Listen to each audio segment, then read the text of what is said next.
নমস্কার। গদ্য সাহিত্য থেকে পাঠ, মহিষকুড়ার উপকথা অমিয়ভূষণ মজুমদার। সেখান থেকে আমরা অল্প অল্প করে পাঠ করছি।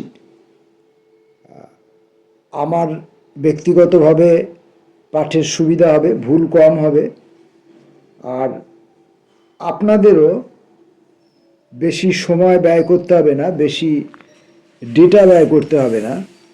আপনাদের পক্ষেও, যে দু চারজন বন্ধুবান্ধব শোনেন তাদের পক্ষেও এটা শুনতে সুবিধা হবে।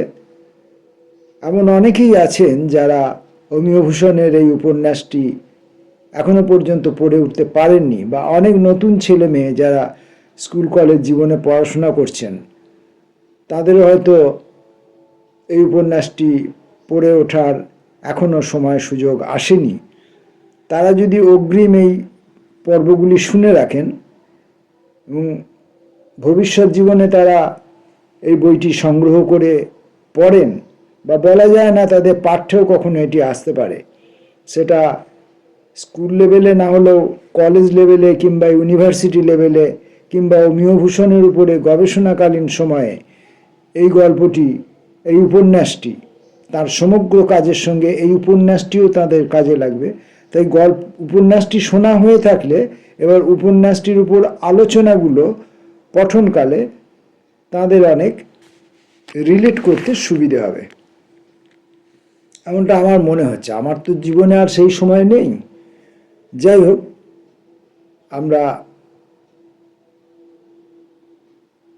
যেখান দিয়ে আগের দিন যেখান পর্যন্ত পড়েছিলাম, আজ তার পরের অংশ থেকে পড়ব। এখন সে কি করবে? দাড়িঘরের বারান্দার পাশে উঁচু বাঁশের আড়াটায় পাট আছে, কাছেই লাটাইও থাকবে। সে বলদগুলোকে আরেকটু সরিয়ে সরিয়ে বেঁধে দিয়ে দাড়িঘরের দিকে চলল। এখানে লাটাই মানে হচ্ছে যেটা ঘুরিয়ে ঘুরিয়ে ওই পাট থেকে সুতো তৈরি, দড়ি তৈরি করা হয়, পাটের সুতো থেকে দড়ি তৈরি করা হয়। আবার ছমিরের সঙ্গে দেখা হলো। ছমির তাহলে হাটে যায়নি, টাকা পয়সা ধামা আনতে অন্দরে গিয়েছিল, এখন হাটে যাবে। মুখোমুখি দেখা হতে আশফাক বলল, হাটও তো যাইস একা,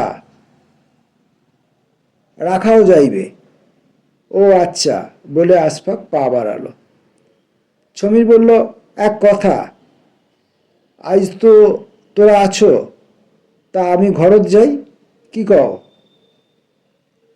আর কায় থাকে খামারত? কায় না, কেনে ব্যাপারী আজি না আইসে। ছমির চাকর বটে, কিন্তু এ গ্রামেই তার বাড়ি। কাল রাত্রিতে সে বাড়ি যায়নি, জাফরুল্লাহর বাড়িতে পাহারা দিয়েছে। আশফাককে পাহারার ভার দিয়ে আজ বাড়ি যেতে চায়। আচ্ছা যাও বলে আশফাক হাঁটতে শুরু করলো।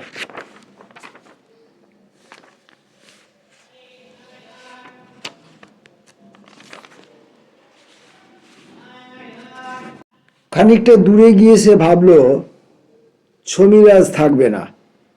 তাহলে সেই যে একবার আশফাক জাফরুল্লাহর ঘরবাড়ি 3 মাস ধরে পাহারা দিয়েছিল, আজও তেমন হলো।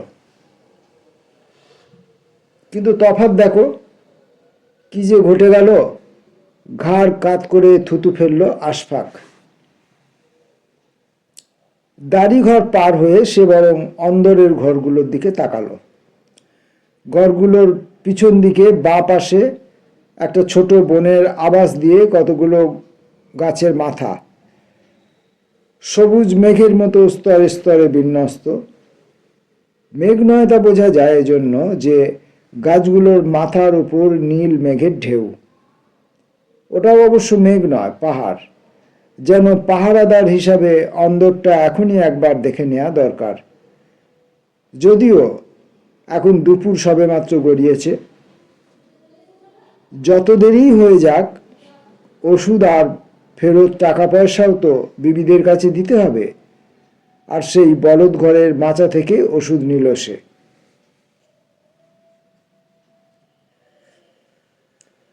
অন্দরে ঢুকে আশফাক দেখতে পেলে বড় বিবিকে তার ঘরের বারান্দায়। যথারীতি সে নিচু একটা মোড়ায় বসে তার ফুটসিতে তামাক টানছে। তার সামনে গিয়ে ওষুধের শিশি আর পয়সা নামিয়ে দিল আশফাক। অন্দরের 3 দিকে ঘর। বড় বিবি আর কমরুন বিবি দক্ষিণ দুয়ারি ভিটায় পাশাপাশি দুটো ঘরে থাকে। মেজ বিবির ঘর উত্তর দুয়ারি, ছোট বিবির ঘর তার লাগোয়া কিন্তু পূব দুয়ারি, মাঝখানে উঠান। তা বৃষ্টি বাদলের দিন ছাড়া ভিটা উঠান নুড়ির কল্যাণে নিকানো ঝকঝকে তকতকে। এই নুড়ি ঝি পারে বটে। সকালে এক পেট পান্তা খেয়ে সে তার গোবর কাদার চারি আর পাটের নুড়ি নিয়ে নিকোতে শুরু করে। 5 ঘন্টা একটানা করে। গোবর কাদার চারিটাই তো আধমনি হবে ওজনে। অবলীলায় সেটাকে সরিয়ে সরিয়ে সে উঁচু হয়ে বসে লেপে যায়। তার নিজের ওজনও মন 2 হবে। দরকার হলে খড়িও ফাটতে পারে। যদিও নাকছাবি, কপালের চুল আর থলথলে প্রকাণ্ড প্রকাণ্ড বুক দেখে বুঝতে পারা যায় সে মেয়ে মানুষ। চাকরদের মহলে ঠাট্টা, সে এক মাদি মোষ যে মানুষের মতো কাজ করতে শিখেছে। কে আশফাক? বলল বড় বিবি।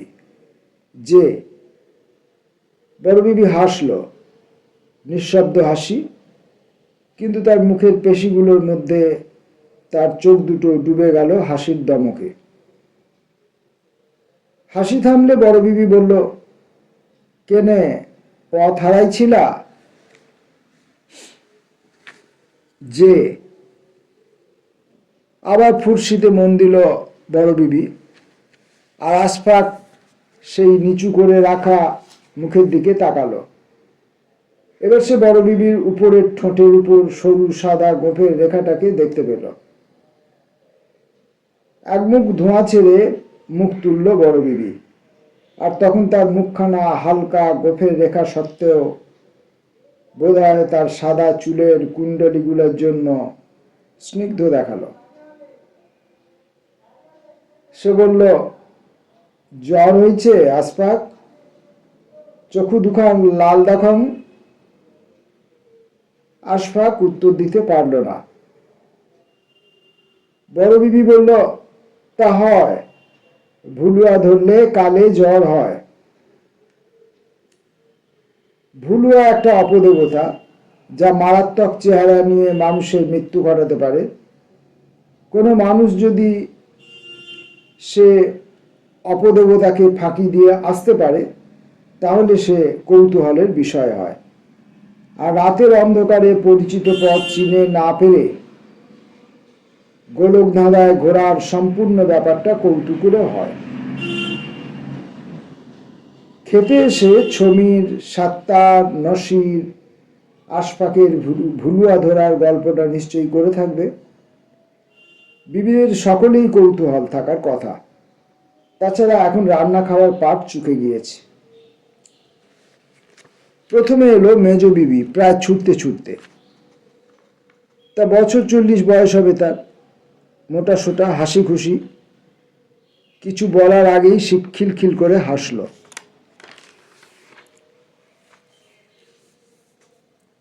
হাসি থামিয়ে বলল, তা আশফাক, ভুলুয়ার সিং কেমন ছিল? তাক দেখছ?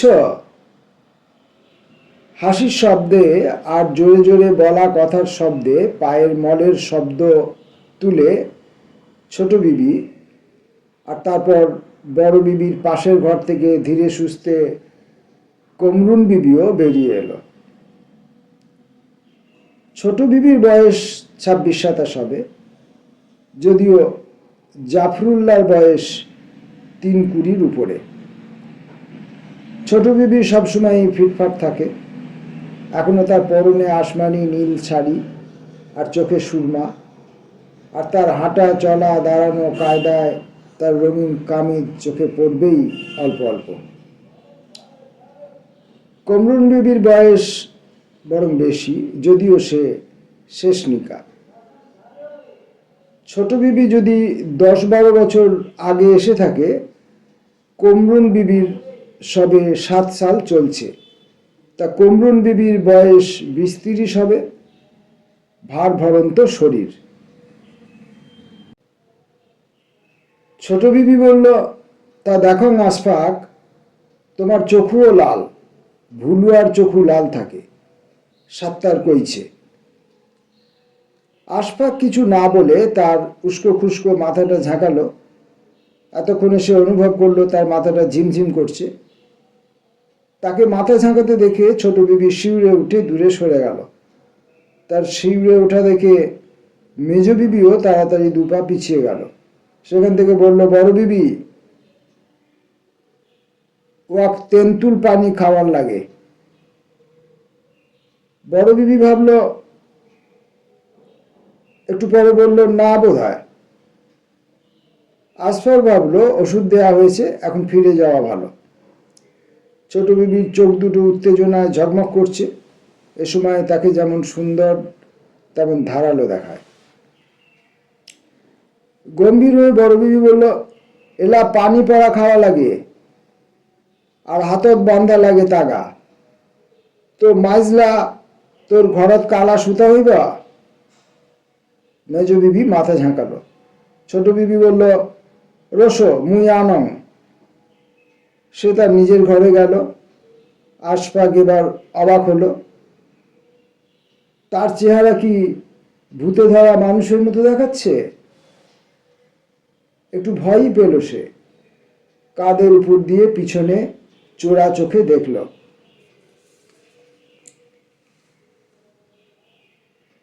কামরুন অবাক হয়ে দেখছিল আশফাককে। এতক্ষণে সে তার ভারী কিন্তু মৃদু স্বরে বলল, কেনে আশফাক, কাল 2 পরত খাও নাই, আতত খাও নাই, আজ 2 পরত খাওয়া বাদ দিল। মেজ বিবির হেসে লাজ। সে বললে, ঠিক তো, খাবু এলা আশফাক, পান্তা করা আছে ভাত। বড় বিবি তার কর্তৃত্ব ফলালো। না মাইজলা, মনত কয় ওর জ্বর আসি গেইছে, তো জলপান খায় তো আনি দেও, উপাস পাড়া ভালো হইবে আজ। ছোট বিবি পায়ের পাতার উপরে নাচতে নাচতে তার ঘর থেকে একটা কালো কাপড়ের পাড় এনে দিল। আর বড় বিবি সেটা হাতে করে মন্ত্র পড়ে নিজের ঘরের মধ্যে উঠে গেল। আশফাক বলল, এখনই তাগা এনে পড়াবে বড় বিবি তার হাতে। আর তা কি তার পড়া উচিত? সত্যি কি তাকে ভুলুয়া ধরেছিল? কর্ণন বোধহয় আশফাকের না খেয়ে থাকার কথা বলতে পারছিল না। সে বলল, তোমার গামছাটা কোটে আশফাক, চূড়া গুড় দেন, খায়া পানি খাও। আশফাকের সঙ্গে গামছা নেই। তার মনে পড়ল এতক্ষণে, তাহলে সেটাও সে কাল বনেই হারিয়েছে পিরহানের সঙ্গে। সে ভাবল, সে কথা বলা কি ভালো হবে? এক অভূতপূর্ব পরিস্থিতি। এখন কি করা দরকার বোঝা যাচ্ছে না। তাহলে এও এক ভয় ভয় খেলা, যা খেলতে ভালো লাগে। আবার ছোট বিবি বলল, রস মুই গামছা আনি দেন। সে শুধু গামছা আনলো না, গামছায় করে খান কয়েক বাতাসাও আনলো। তার হাত থেকে গামছা নিয়ে কমরুন নিজের ঘরে গেল। 2 প্রান্তে গিঁট দিয়ে গামছাটাকে থলের মতো করে চিড়ে গুড় নিয়ে এসে আশফাককে দিল।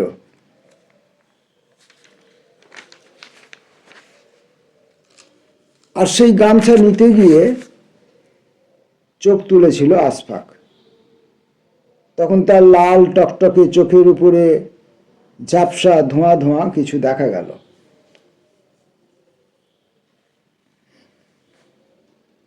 মঞ্চ পরা কাপড়ের পাটটাকে সেটাকে আরো সরু করে ছিঁড়ে পাকানো হয়েছে। নিয়ে বড় বিবি তার ঘর থেকে এলো। আশফাককে এগিয়ে আসতে বলল, আর সে এগিয়ে এলে তার ডান কনুইয়ের উপরে বেঁধে দিল সেই তাগা। বলল, ভয় না পাও আশফাক, জ্বর জোর হইবে না, মনত কয়, পানি তো না ডুবানো আজ। মেজ বিবি বলল, এলাও কি উয়ার পানি তো ডর আছে। বুলুয়া যে অনেক সময়ই মানুষকে জলের ধারে কিংবা জলার পাঁকে ভুলিয়ে নিয়ে যায়, এ তো জানা কথাই। ছোট বিবি আর একবার শিউরে উঠল। অন্দরের থেকে বেরোনোর সময় বাড়ির পিছন দিকে পথ ধরল আশফাক। খানিকটা দূরে গিয়েই একটা জোড়া।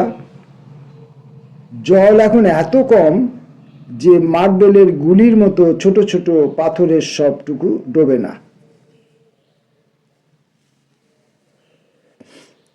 দহের কাছে গিয়ে অবশ্যই ক্রমশ গভীর। ঝোড়ার পাশ দিয়ে হেঁটে চলল আশফাক। জলপানের গামছাটার গিঁটা দেয়া এক প্রান্ত তার হাতে, অন্য প্রান্ত কাঁধের উপরে, বেশ বড় আর নতুন গামছাই, আর তা থেকে একটা সুগন্ধ উঠছে। আশফাক ভাবল, ও এটা তাহলে ছোট বিবির নিজের ব্যবহার করা গামছা, সেই জন্যই এই মিষ্টি গন্ধ। কবে যেন সে এই মিষ্টি গন্ধ পেয়েছিল। দহের কাছে ঝোড়ার ধারে এক জায়গায় দু তিনটি পিটুলি গাছ। আশফাকের মনে পড়ল জাফর একদিন বলেছিল, বড় গাছটাকে খড়ির জন্য কাটলে হয়। আশফাক স্থির করল, এবারও যদি জাফরে 2-4 দিন ফিরতে দেরি হয়, গাছটাকে সে কেটে দেবে। কিন্তু তফাৎ দেখো, সেবারে আর এবারে। আর এসব কিছুর জন্যই দায়ী সেই হাকিম। হাকিম না এলে আর সে সকলের সঙ্গে দরবার না করলে এমন হতো না। পিটুলির গাছটার নিচে একটা পুরনো গোবরের স্তূপ, অনেকটা উঁচু। উপরটা শুকিয়ে কালো হয়ে গিয়েছে। ঢিবির পাশে একটা বড় মোরগ চড়ছে, প্রকাণ্ড কালচে খয়েরি রঙের, মাথায় ঝুঁটি টুকটুকে লাল। আধা ওরা আধা ছোটার ভঙ্গিতে সে ঢিপিটার উপরে লাফ দিয়ে উঠল। তারপর পায়তারা করার ভঙ্গিতে একবার ডান একবার বাঁ পা দিয়ে গোবরের শুকনো আবরণটাকে সরাতে লাগলো। আর তখন আশফাক তার পায়ের বড় বড় নখগুলোও দেখতে পেল। পুরনো সার সরে যাওয়ায় উপরের স্তরের চাইতে নরম গোবর বেরিয়ে পড়ল। কিন্তু ঠোঁট না নামিয়ে নিজের এই আবিষ্কারের গর্বে গলা ফুলিয়ে মোরগটা কক কক কক করে ডাকল। ঝপ করে একটা শব্দ হলো। আশফাক দেখল মোরগটার কাছে একটা মোটা সোটা তার মতোই বড় সাদা মুরগি উড়ে এসে পড়ল। কিন্তু মোরগটা এক ধাক্কা দিয়ে সেটাকে সরিয়ে দিল। সেটা ঢিপির নিচু দিকে পা দিয়ে গোবরের স্তরটাকে খাবলাতে লাগলো। মোরগটা তার সেই আবিষ্কারের জায়গায় চারপাশে তার বড় বড় নখওয়ালা পা দিয়ে গোবরের শুকনো আবরণটাকে ভাঙতে লাগলো। ঝুপ করে আর একটা শব্দ হলো। আর একটা মুরগি এসে পড়ল। আর তা দেখে মোরগটা অত্যন্ত বিরক্ত হয়েই যেন তার গোবর শৃঙ্গ থেকে নেমে পড়ল, যেন তার পুরুষোচিত পরিশ্রমের পথে এরা বাধা স্বরূপ। কিন্তু তা নয়, গোবরের আড়াল থেকে আরেকটি মুরগি আসছিল। সেটিকেই পছন্দ হলো তার, সেটার দিকে তেড়ে গেল। আর আশফাক ঢিপিটার পাশ দিয়ে গেল। মোরগটা তাকে গ্রাহ্যও করল না। এখানে ঝোড়াটা খানিকটা গভীর, 1 হাত জল হবে, আর তা বহতা এবং পরিষ্কারও। একটা ঠান্ডা ঠান্ডা জায়গা খুঁজে নিয়ে আশফাক বসে পড়ল তার জলপানের গামছা নিয়ে। সে এবার খেতে শুরু করলো। খানিকটা খেয়েই জল পিপাসা পেল তার।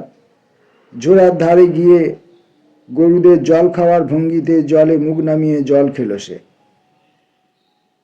আবার খেতে বসলো। গামছাটার সুগন্ধ আবার নাকে গেল তার। হাতে বাঁধা কালো সুতোর তাকাটাও চোখে পড়ল। জল খেয়ে মুখটা সরস হয়েছিল। জলপান মুখে সুস্বাদু বোধ হলো এবার। ক্ষুধাবোধটা জেগে উঠেছে। ক্ষুধার তৃপ্তিতে মন যখন ডুবে যাচ্ছে তখন সে ভাবল, তাহলে বিবি সাহেবরা মেনে নিয়েছে যে তাকে ভুলুয়াই ধরেছিল, আর তাহলে তা সকলকেই মেনে নিতে হবে, জাফরও মানবে। সে খুঁত খুঁত করে হাসল। তারপর কথাটা তার মনে তৈরি হলো, সদবোধ, তা ব্যাপারই তোমরা থাপ্পড় মারছেন, মুই ও দেরি করছং, তোমরা মরেন নাই, তামাম শুধু। গামছা চিরার অধিকাংশ শেষ করে বাকিটুকু জলের উপর ঢেলে দিল সে। হালকা চিড়েগুলো ভাসতে ভাসতে চলে যাচ্ছে কিছু দূর, জলে ভারী হয়ে তলিয়ে যাওয়ার আগে। তাই সুগন্ধ চিরাও সকলের জন্য নয়, কমরুন বিবির নিজের ঘরে ছিল। বিবি সাহেবানদের জন্য তৈরি হয়। খুব তৃপ্তি করে জল খেলো আশফাক, জোড়া জলে ঠোঁট লাগিয়ে। তারপর সে জলে পা নামালো। পা দুখানা ভালো করে ধুলো। অনেক জায়গায় কাটা ছাড়ার দাগ, দু এক জায়গায় বাদামি বাদামি কাদা সরে যাওয়াতে রক্তের চিহ্ন বেরিয়ে পড়ল। জল লেগে জ্বালা ধরল। এসেই ঘাস বনে ছোটার চিহ্ন। ধক করে উঠল আশফাকের বুক। সত্যই সেটা ভুলুয়া নাকি? জলে হাত মুখ ধুয়ে নতুন পাওয়া গামছায় মুখ মুছে সে এবার বেশ স্পষ্ট করেই বলল, মুই ওষুধ আনং নাই, তোমরাও মরেন নাই, তামাম শুধু। সে আপন মনে খুঁতখুত করে হাসল। এখন বেশ ভালোই হয়েছে। সেই আধভিজা ঠান্ডা ঠান্ডা সুগন্ধ গামছাটা তার গায়ে জড়িয়ে সে আবার অনির্দিষ্টভাবে হাঁটতে শুরু করলো। সুগন্ধ গামছাটার স্পর্শ কেন যেন ছোট বিবির কথা মনে এনে দিল। সুগন্ধ ধারালো এক পরীর মতো ছোট বিবি, আর এ যেন তারই গায়ের গন্ধ। চমকে উঠে গামছাটাকে গা থেকে খুলল আশফাক। না না, এই গামছা তো ফেরত দিতে হবে। কয়েক পা যেতে না যেতেই থমকে দাঁড়ালো আশফাক। বেলা ডুবে যাচ্ছে, রং বদলাচ্ছে চারিদিকে। বনের দিকে গাছের ফাঁকে ফাঁকে আলো কমে আসছে। এতক্ষণ যেন সে জ্বরের ঘোরে ছিল, এখন জ্বরটা ছাড়ছে, সেজন্য ক্লান্তি বোধ হচ্ছে এখন। না খেয়ে না ঘুমিয়ে শরীরটা টান টান ছিল, এখন ভেঙে আসছে, আর তাতেই যেন আরো খারাপ বোধ হলো।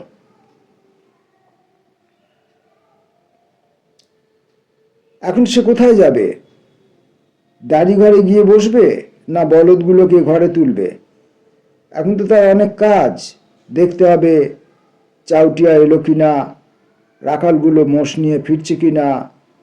সেসব কাজ দেখাশোনা শেষ হলে অন্দরে খোঁজ খবর নিতে শুরু করবে। বাড়িতে আর জাফর নাই, ছমিরও থাকবে না, একাই তাকে সব দিকে চোখ ঘোরাতে হবে। সেবার আর এবারে তফাৎ আছে। তার মনের উপরে সে শক্ত স্তরটা জমেছিল। হাকিম সেটাকে খাবলে ঘা করে দিয়েছে, ওই মোরগটার মতো নিচের নরম কিছু বেরিয়ে পড়েছে। মুই ওষুধ আনং নাই, তোমরা নাই মরেন। কিংবা এ ওষুধটা কি তেমন নয় যার অভাবে মানুষ মরে? ধক করে উঠল আশফাকের বুকের মধ্যে। এ ওষুধ কি শুধু বিবিদের ঘরে যেতে লাগে? কিন্তু মোর দেরিটা থাকি গইল। এখন সবই উদাস হয়ে মেনে নিতে হবে, যেন গাড়ি টেনে টেনে চলা। অনেকদিন আগেকার কথা, তা 7 সাল হবে। চালার নিচে লুকানো জায়গা থেকে নেমেই আশফাক হাঁটতে শুরু করেছিল।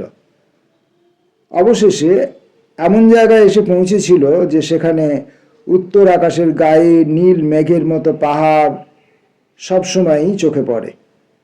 শালের জঙ্গল, তারপর কৃষকদের ঘরবাড়ি, জোতজমা, হলুদ ফসল, তারপর আবার সবুজ বন।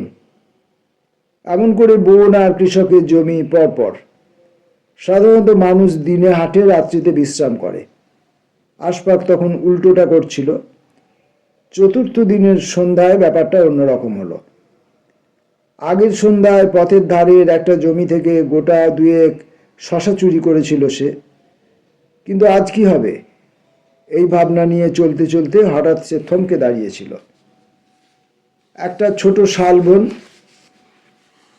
তার সামনে, সেটাকে পার হতে হবে। যদি তার ওপারে কোনো ক্ষেতে শশা বা ফুটি থাকে, এদিকের ক্ষেতে সর্ষে, কোথাও এতটুকু ছোলা বটরের চাষ নেই যে তা খেয়ে বাঁচা যাবে। থমকে দাঁড়ালো সে। অদ্ভুত দৃশ্য তার সম্মুখে। জঙ্গলের মধ্যে নীল নীল আলো, আরো দূরে দপদপ করে মেটে মেটে আলো জ্বলছে। তার কাছাকাছি সাদা সাদা কি যেন সব। ভয় আর কৌতূহলের টানে আরো দু এক পা এগিয়ে গিয়েছিল আশপাক। আর তখন সে আবিষ্কার করেছিল বনের অন্ধকার হয়ে আসা গাছের ফাঁকগুলোতে 8-10টা মোষ চড়ছে। কাছের আলোগুলো মোষের চোখ, আর সেগুলোর পিছনেই 5-7টা তাঁবু, হাত তিনেক উঁচু একটা করে বাঁশের আড়ের উপর দিয়ে একটা করে কাপড় দুদিকে নামিয়ে এনে 4টে খোঁটায় কাপড়ের 4 কোণ বাঁধা। সেই তাঁবুর মধ্যে পুরুষ, মেয়ে, শিশু। আগুন জ্বালিয়ে রান্না হচ্ছে। এক জায়গায় সকলে একসঙ্গে কথা বলছে, যেন ঝগড়া লেগেছে কিংবা ভয় পেয়েছে। তার একবার মনে হয়েছিল ওখানে গেলে কিছু খেতে পাওয়া যায়, যেন দূর থেকেই খাবারের সুগন্ধ আসছে। হ্যাঁ, নিছক খাদ্যেরই একটা সুগন্ধ। তা পোড়া পোড়া ময়দার তাল হোক কিংবা আধপোড়া ভিজে চাল হোক।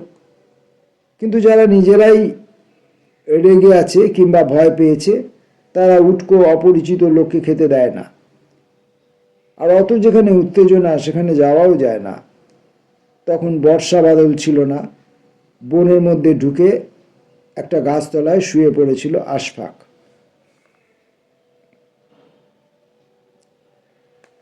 আজ এই পর্যন্তই।